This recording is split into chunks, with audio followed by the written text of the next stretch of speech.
Hello everyone! In today's episode, let's explore if the Toshiba 440 CDT should be on your shortlist of gaming laptops in pure DOS. It is the first model of the 400 series to feature an Intel Pentium MMX CPU, which offers great performance tweaking capabilities, making it especially desirable for speed-sensitive DOS games. This laptop has promising features such as a Chipsen Technologies graphics controller that enables full-screen scaling and is praised for its compatibility. With the proper docking station, it's even possible to connect a game controller and an external MIDI sound module. The 440 CDT started hitting the shelves around August 1997 and was selling at around $3,300. Be mindful that it exists in two variants, the CDX with passive matrix display and the CDT version with an 800x600 12.1-inch active matrix display which offers faster response time and higher image quality. The 440 CDT marked the beginning of the standard 15 volts external power brick for Toshiba, and also the first to house two speakers for stereo playback. Before we continue with the hardware details, let's dive straight into how it performs with my go-to trio of speed-sensitive games, Test Drive 3, Ultima 7, and Wing Commander.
As we can see, all three games are very playable, if not very enjoyable.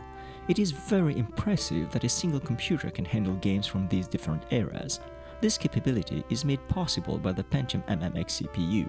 Although it doesn't support frequency multiplier adjustments, it allows for performance fine-tuning by toggling settings such as the branch prediction, code cache, data cache, and the V instructions pipeline using a utility like setmul. The Satellite Pro 440 is equipped with the familiar 84 keys keyboard and integrated AcuPoint device. There are all the traditional ports such as the infrared receiver, VGA parallel, the docking, PS2 keyboard mouse combo port, and even a USB port. On the right, we have the removable select bay and two PCMC IA slots. An external floppy drive is required for simultaneous use with the CD-ROM drive.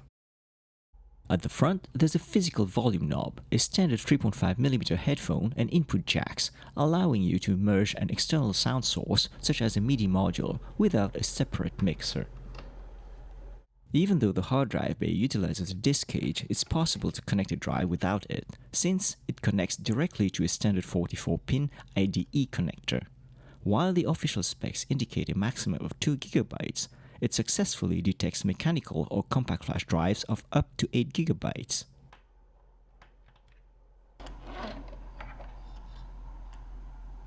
The RAM compartment location is a bit unusual, as you will need to remove the keyboard and the wrist pad. I strongly recommend disconnecting, replacing or removing the old batteries as soon as possible in order to prevent damage to the motherboard. I'd like to give a shout out to WoodKS for suggesting the inclusion of a section on the CMOS battery removal.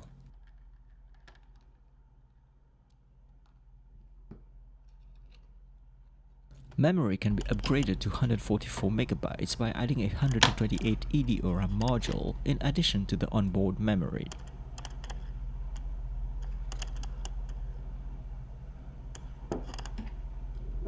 The 440 CDT is equipped with two backup batteries, a 7.2 volts pack for the suspend to RAM functionality, and a 3.6 volt pack for the BIOS and the real-time clock. The BIOS settings is accessed by holding the escape key followed by the F1 key when prompted during powering up. Here we have a hardware video stretching settings. There's also a throttle setting that can be adjusted on the fly by cycling through the function and F2 keys combo within any operating system. Level 1 and Level 2 caches can be set to write through or write back. On the second page, we can adjust the VGA address to draw drivers and terminate and stay resident programs more efficiently, as well as configure the Sound Blaster and MPU 401 settings. With MemMaker, we easily obtain 621 KB of conventional RAM without CD-ROM drivers. Before running some games, audio is configured by simply setting the blaster environment variables. That's the beauty of ISA sound cards. By running the Setup SA utility, you get access to Sound Mixer and more advanced sound settings. Unfortunately, there's no hardware wavetable, nor an external MIDI port. You may use a parallel port S2P module from Surdaco with soft MPU, but it is hands down better to have the port extender. This docking station is quite thin and provides a MIDI game port which allows you to connect your favorite sound module and a game controller.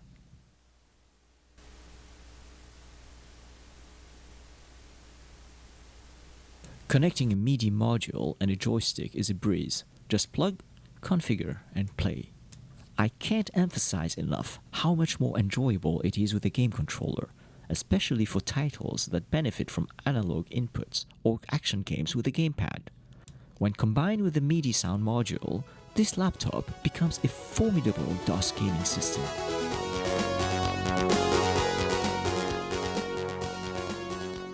The hardware video scaling feature stretches MCGA Mode 13H and Mode X games to fill the entire screen. However, with the native panel resolution set at 800 by 600, don't expect any pixel perfect rendering.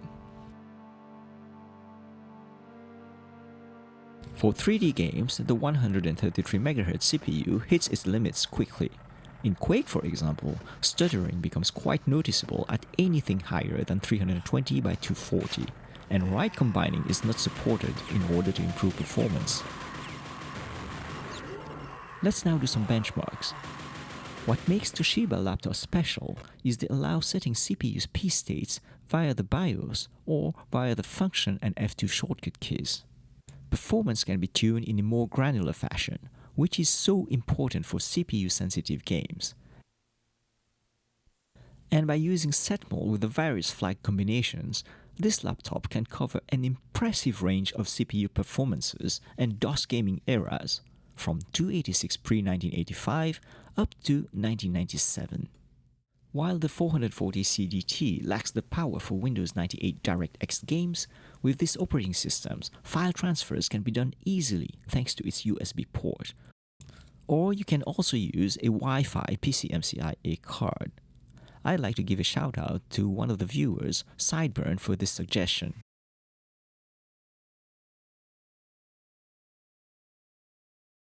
Toshiba took down several of the download servers for legacy drivers, but most are already included in the standard Windows 98 installation files, and if necessary, you can always go back to the Wayback Machine.